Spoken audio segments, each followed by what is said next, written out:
Poor girl living in tent shelter's sick stray dog. Month later, pet leads kid to her big new house.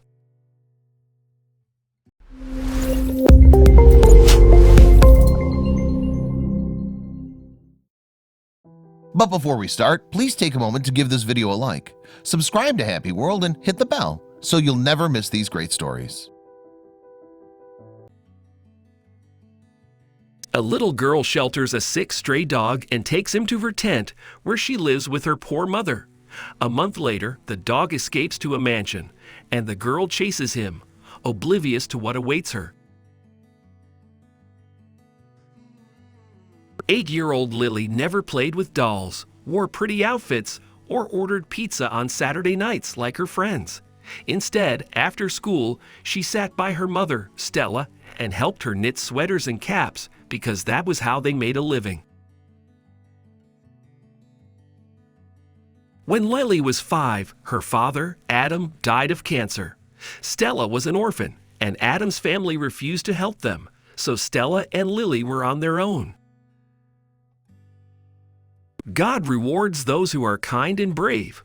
We'll be all right, honey, Stella told Lily every night before going to bed. Deep down, she was devastated after losing Adam, but she had to pull herself together for Lily.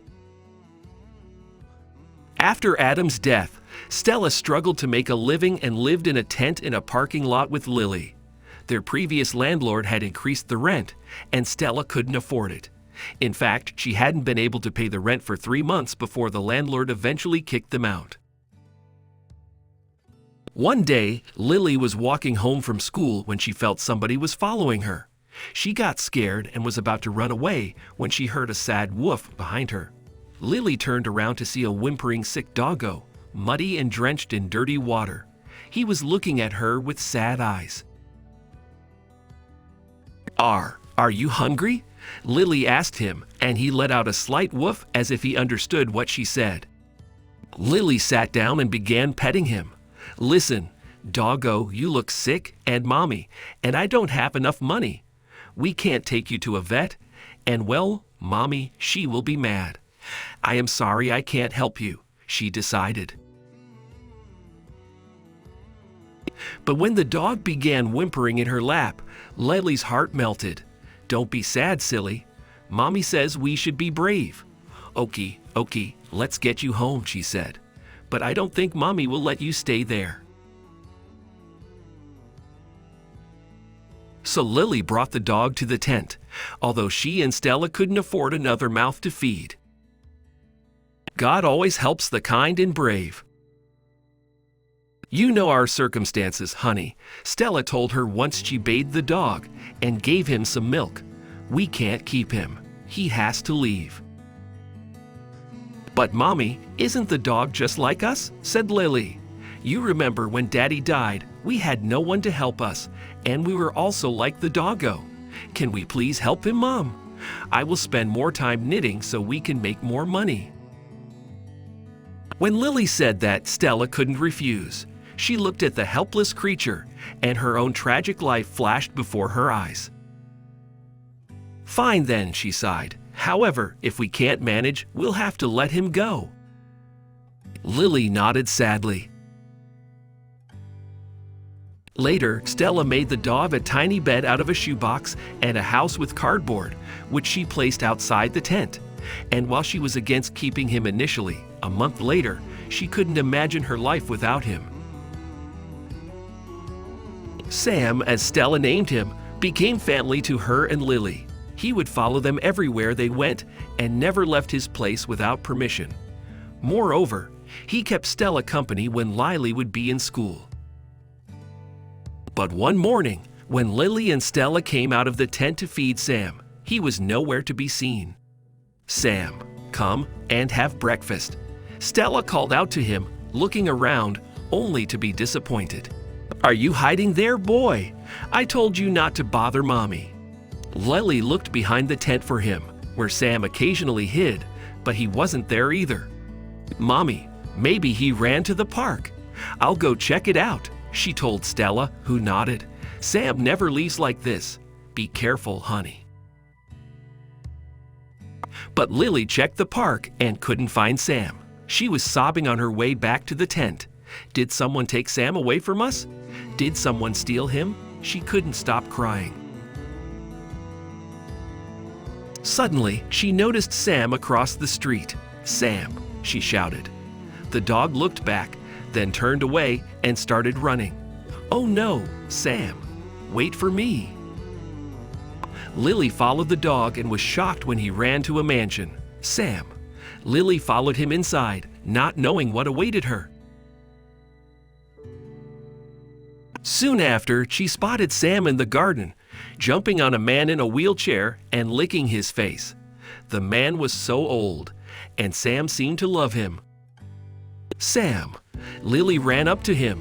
"Why did you run away, boy? You should be home." "Sam?"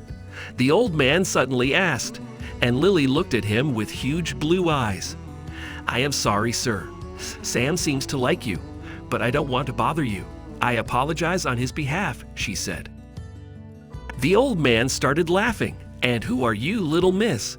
By the way, I'm Daniel, and this is my dog, Humphrey." "Your dog?" Lily asked sadly. "But I found Sam on the streets." "I'm sorry to hurt you, miss. My wife kicked Humphrey out of the house after I was hospitalized 3 weeks ago. She was evil," he whispered. "I'm glad Humphrey came back, and my wife left this house. I was so alone without him." "Really?" asked Lily sadly. "I'm Lily. You can keep Sam if he is yours. It's okay." Daniel smiled. "Did you move to this neighborhood recently?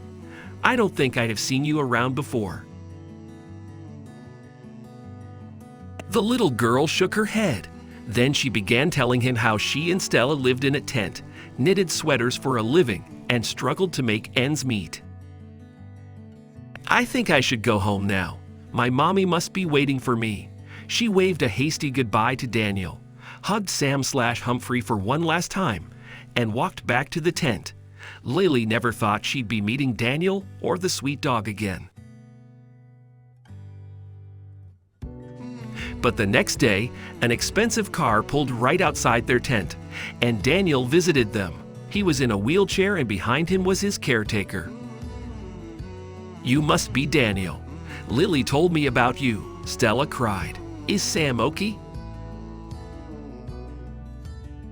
Daniel gave her an encouraging smile. "He's fantastic. Thank you for looking after him. I have come here to thank you. Would you like to work for me?" he offered, and Stella's eyes widened in surprise. "Lily told me about the issues you've been facing, and I thought I could help." That is very kind of you, but I need some time to think about it." "Take your time," said Daniel, smiling. "In the meantime, you can have this." His helper gave her an envelope. "I'll be waiting for your answer." After Daniel left, Stella opened the envelope and found $10,000, along with a note. "Thank you for looking after my best friend. I can't thank you enough for what you've done for me. Let me know what you think about the offer."